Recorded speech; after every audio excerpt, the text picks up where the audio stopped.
Hello everyone, I'm Norman Wahlberger and welcome to the Algebraic Calculus.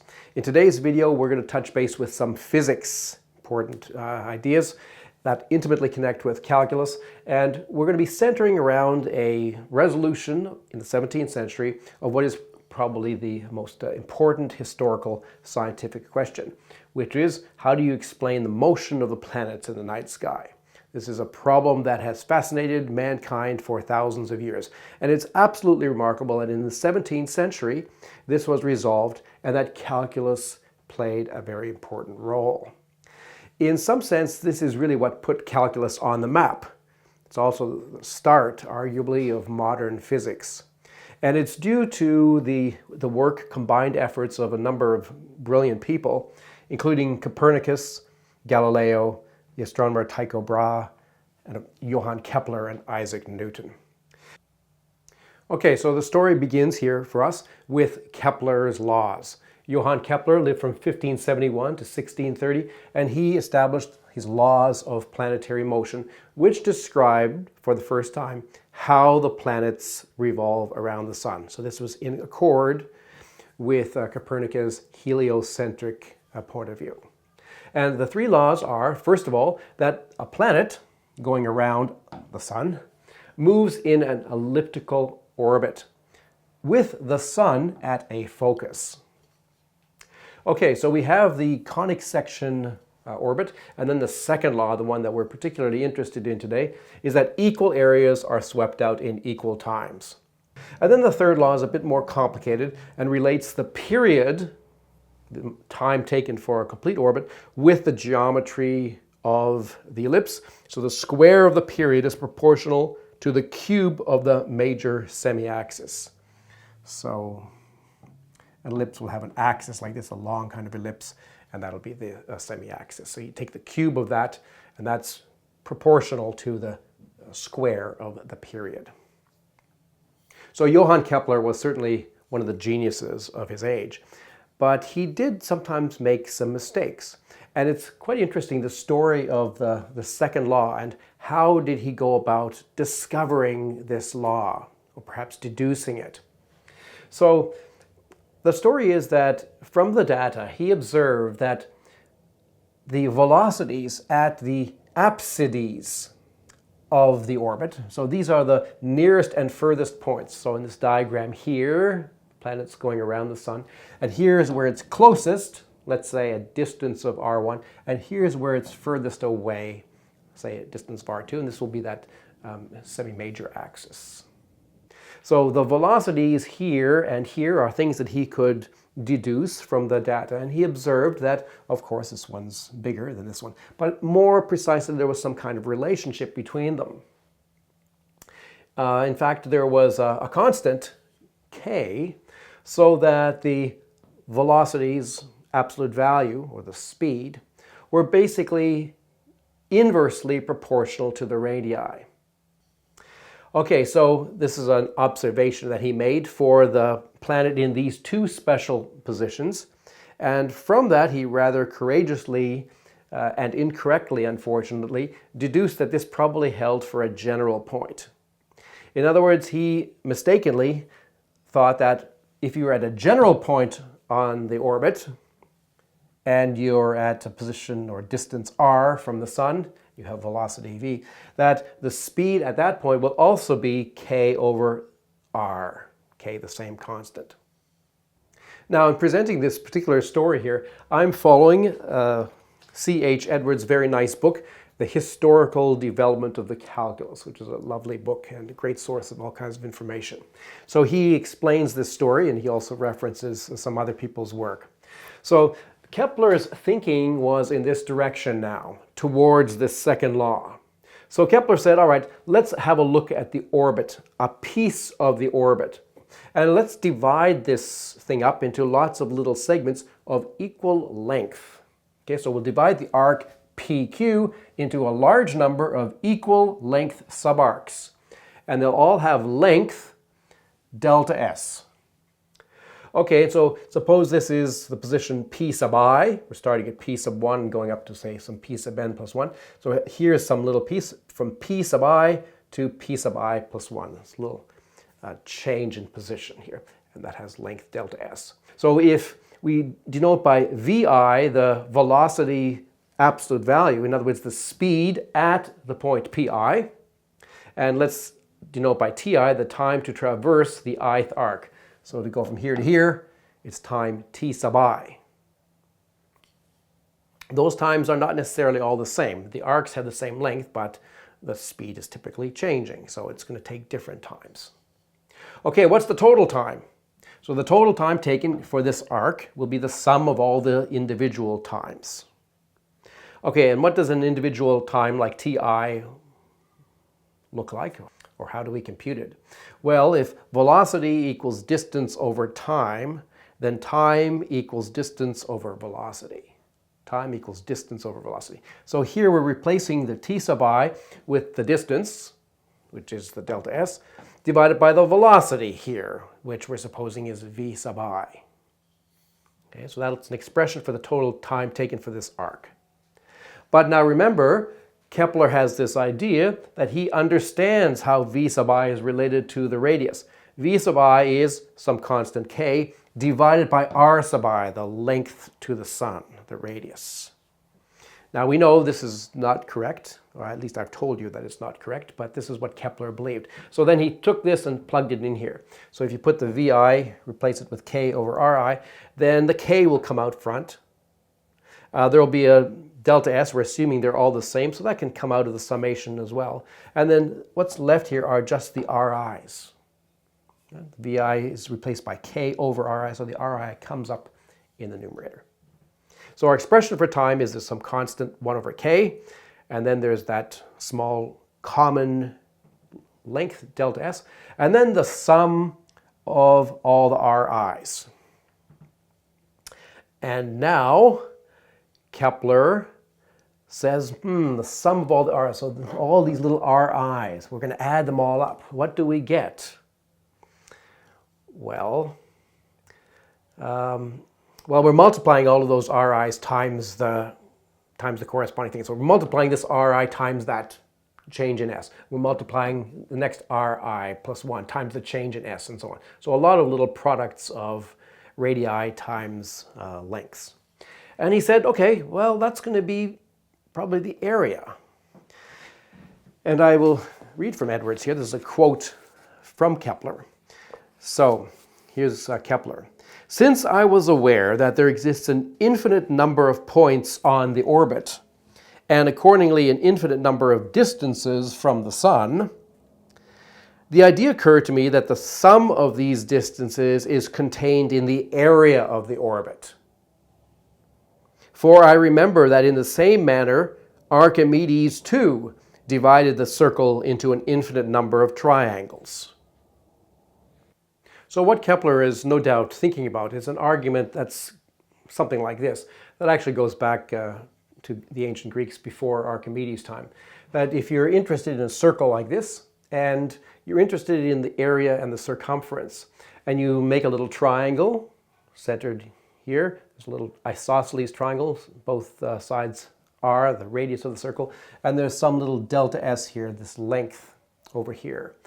Well, then the area of this small triangle, if these 2 points are very, very close together, so it's a very narrow triangle, will be basically 1/2 times r times delta s. That's the argument. And so that when you sum up all of these things, let's say you have a subdivision of the circle into lots and lots of these small, very narrow triangles, then the argument is that, okay, this 1/2 r is kind of constant, and we're just adding up all these delta s's. So if the triangles are very fine, then that's pretty well the circumference of the circle. And then we're getting the area equals 1/2 r times the circumference. It's kind of a classical argument relating the area of a circle to the circumference, familiar to pi r squared for the area and 2 pi r for the circumference. Okay, so for small delta s, this kind of approximation works because of the geometry that we have, this isosceles triangle here, and if the delta S is very small, then this angle is almost zero. Then these two angles here are almost 90 degrees. It's almost perpendicular there. So it's not much of a stretch to just modify it a little bit and make that side perfectly perpendicular. It's almost perpendicular, but if we just rotate it a little bit, then we get a right triangle whose area we know is 1/2 r times delta S. That's the height then. Okay, so there's a little bit of a cheat that's going on here. We're being a little bit inaccurate, but the idea is that, okay, if the triangle is really, really small, then this accuracy we can live with. Actually, it's more subtle than that because, of course, you may have a very small error here going from here to here, but there's a lot of these triangles. So it's not entirely clear that the sum of all these small errors is still a total small error. But in any case, okay, the argument is reasonably valid, at least classically. However, this does not work when the triangles that you're considering have the property that this delta S is nowhere close to being perpendicular to the radius vector. So for example, in this case here, I've drawn the delta S over here. It's quite at some angle to the Ri. So to say that, okay, the area here is going to be approximately the same as what we get when we swing this oblique side over till it's perpendicular, that's not allowed. Okay, and that's essentially what Kepler was kind of doing in his that last part of the derivation. So if we go back to it, let me put it back up here. If we go back up to what Kepler was doing here. So this initial assumption about the relationship between velocities and radii was not correct.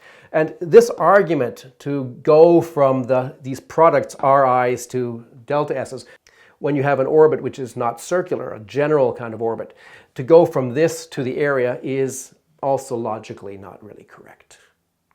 But nevertheless, these two errors kind of cancel themselves out in an interesting way. The conclusion is actually not incorrect.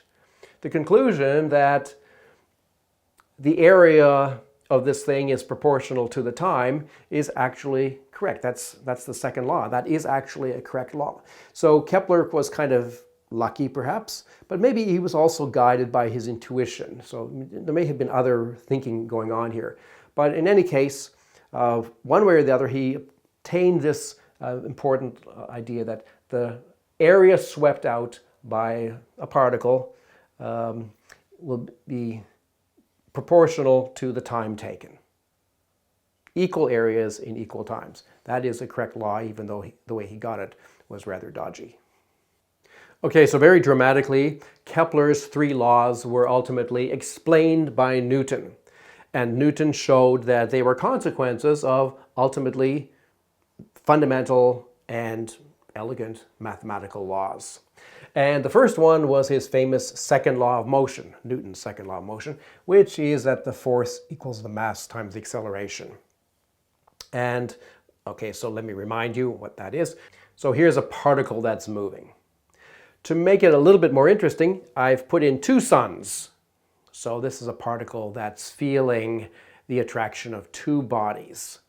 So there's a gravitational attraction there, which we'll talk about shortly. There's another gravitational attraction in that direction. So these two forces acting on the particle combine to give a total force. So this F here that's in this direction is a vector sum of these two individual forces that are obtained from the gravitational pull that the particle feels to these masses. So here is the force at this point, and the law is telling us that if we know the force and we know the mass, then we can calculate the acceleration. The acceleration is in the same direction as the force, so the acceleration will be in that direction. And the acceleration here is in the context of instantaneous acceleration. So it's the acceleration exactly at this point here. That's what Newton's talking about. It's no longer an average acceleration over an interval. So Typically, we defined acceleration in terms of a change in velocity over a change in time that we're measuring over a period of intervals. We're recording velocity here, recording velocity there, taking the difference and then dividing by time. In order to get at this instantaneous acceleration, we have to look at this ratio and take successively smaller and smaller times till in the limit we get some kind of instantaneous acceleration. And the 17th century mathematicians like to use dv dt, where the thought of this discrete change, the delta, somehow being replaced or moving towards an infinitesimal change. There's an infinitesimal change in velocity over an infinitesimal change in time. They thought about it in that way. Now that's quite problematic logically, as they realized, but still it was an effective thinking in practice. If you're actually talking about an orbit, well, typically you only have discrete data, and so this is challenging because observationally it really requires infinite precision to get at the acceleration exactly. Okay. It's maybe worthwhile mentioning that Newton also thought about this law in terms of momentum. So if you take the velocity, v, and you multiply by the mass, then you get what's called the momentum of the particle. So it's in the same direction as the velocity, but it's scaled by the mass. If it's heavier mass, then the momentum goes up. And so he actually thought about this in terms of F is the rate of change of the momentum with respect to time. So it's not mass times the rate of change of v with respect to time, it's the rate of change of the momentum with respect to time. That's actually a little bit more general formulation that allows the possibility of the mass perhaps changing at the same time. Okay, so the notion of momentum is intimately connected here with this story. So that was one of the ingredients that Newton used. The other important ingredient was Newton's law of gravitation, another fundamental law of physics. And it's sometimes called the inverse square law. So here you have a mass m1 and here you have a mass m2. And we'll suppose that they're separated by a distance r. And typically that means from the centers. Okay, and Newton's law says that these two masses are going to feel forces of attraction. And the forces are actually going to be equal, but in opposite directions. So m1 is going to feel a force, F1, represented by that vector there, and m2 is going to feel a force, F2, represented by that vector there. And these two forces are, first of all, equal in size, length, okay? And they're both given by an expression like this. There's some constant g, which is a universal constant, times the product of the masses, divided by r squared, the square of the distance separating them. Okay, so this is a very important law that tells us how the sun is attracting a particle. And so we know the force on a particle, and by Newton's second law of motion, that means we know the acceleration. So we know how this particle is accelerating at this time. And so from that, we can deduce, if we're brilliant mathematicians like Newton was, we can deduce that, yes, from that it follows that the orbit has to be an ellipse or a conic section, and that Kepler's other two laws are consequences of this story. Now, momentum that we introduced, velocity times mass, is also important because there's another law called the conservation of momentum law that's critically important. And it's really an extension of Newton's first law. And it says that if no forces act, then the total momentum of a system is unchanged. So for example, if you have two particles, mass m1, mass m2, and they're moving towards each other with velocity v1 and v2, then they have a certain momentum. So this first particle will have a momentum, say p1, which will be this velocity multiplied by its mass. Suppose the mass is 2. So we'd have to multiply this vector by 2 to get the momentum. I put it down there. And here's mass m2. If we multiply v2 by m2, let's say m2 is 1, then the momentum of p2 will be this one. And the total momentum is then the vector sum of the individual momentums, which is that thing there. So that's the initial momentum of this system. Okay, so then they collide, and we're assuming an elastic collision, so there's no kind of frictional or absorbing forces or anything like this. So they bounce off, and the first particle ends up going in that new direction, v1 prime, and the second particle goes off in this new direction, v2 prime. So now there's a new momentum, p1 prime, I should put a prime there, and a new momentum for m2, which is p2 prime, that direction there. And their sum is going to be this vector here. And so the sum of the new momenta, so the new total momentum, is going to be the same as the sum of the old momentums. Okay? And that's an example of the conservation of momentum law. Now, there's not just linear momentum. There's also another kind of momentum that's sort of rotational in nature. That's called angular momentum. And we're going to describe it in the planar situation. Okay, so suppose we have a particle, and it's at r there, and it has mass m and velocity v. Then its angular momentum around the point O is a certain number.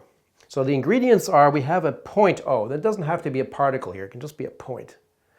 And we have this mass m, which is moving in some direction v. Okay? We want to talk about how much momentum it has going around O. Going around O. So the ingredients here are the velocity v and the mass. In other words, the momentum, the linear momentum of the particle. The particle has a momentum in this direction. But also the vector joining O to the point R. So the vector OR. And what we're going to do is we're going to take the cross product of OR with the momentum MV. So if this is the vector R, the momentum is P, then it's just R cross P. And I remind you, this is a number for us. That the way we define the cross product is the vector AB cross the vector CD is AD minus BC. That was our basic ingredient for building up signed area in the first place. We're seeing here that it has a natural interpretation in physics as an angular momentum. Okay, and what is it geometrically? Well, we know because of the interpretation of signed area as basically a half of a cross product, that if we took this triangle here, okay, we took that signed area of that triangle, then that would be, well, it would be 1/2 of the angular momentum. So we might say something like this, that the area is 1/2 of L. That's giving us a physical or geometrical interpretation of what the angular momentum is measuring. So in particular, if the velocity here is changing its direction, so instead of having a velocity in this direction, suppose that we changed it like this, but we didn't change its magnitude. Well, as we move it over here, this triangle is getting to have a smaller and smaller area. And if the velocity was actually in this direction, the area would be 0, and so the angular momentum would be 0. So the angular momentum really depends on the relationship between the velocity of the particle and the position of the point O. And it's just a cross product. And so now I can tell you about the conservation of angular momentum law, which is another important law of physics. And it turns out that it's really this law which explains Kepler's second law about equal areas being swept out in equal times. That's really a consequence of this more general fundamental law. And what does it say? It says that if only central forces, in other words, towards our center O that we're considering, act, then the angular momentum is unchanged. We're talking about angular momentum around a point O. Okay. So if a particle is moving or actually a system is moving, but let's say a particle to begin with. If a particle is moving in such a way that it's subjected to central forces, that is, forces in the direction of O, then its angular momentum is unchanged. So with Newton's first law, we know that if a particle is not subject to any forces, then its momentum stays the same. Here, it's a little bit different. Here, the angular momentum can stay the same, not just by not having any forces, but actually by having central forces, forces that are towards or away from the center of our consideration. So here, for example, is a picture. There's our center, which you can think of as like the sun. And here are three consecutive pictures of a particle at pi minus 1, a pi, and pi plus 1. So I'm going to explain it now in a discrete version where we can use our very concrete understanding of accelerations as differences and velocities as differences and so on. So if you took this argument and you made these time intervals smaller and smaller, then it would approach the more usual calculus reformulation. But I want you to understand it in this discrete fashion.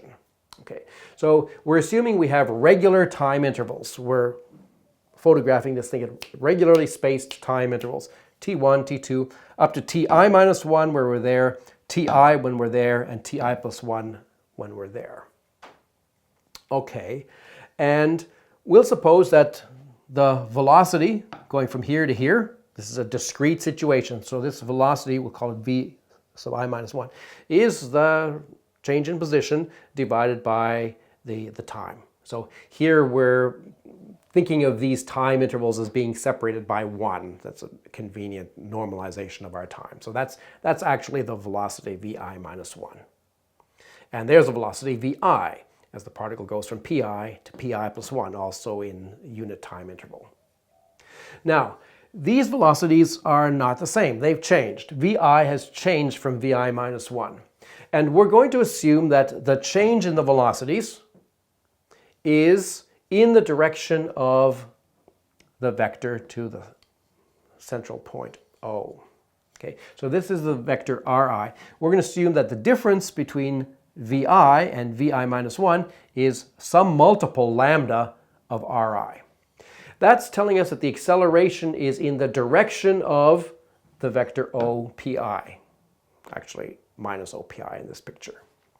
So what does that mean geometrically in terms of vectors? Well, there's the vector Vi minus 1, there's the vector Vi. If we make a parallelogram, so there's another point there, then this diagonal of the parallelogram will represent the difference between the velocities. So this is Vi, that's Vi minus 1, so this vector here will be Vi minus Vi minus 1. And in this picture, that separation is actually in the direction of the vector joining the sun to our point. So what I want to convince you now is that the angular momentum in this part is equal to the angular momentum in this part. So we're applying a force.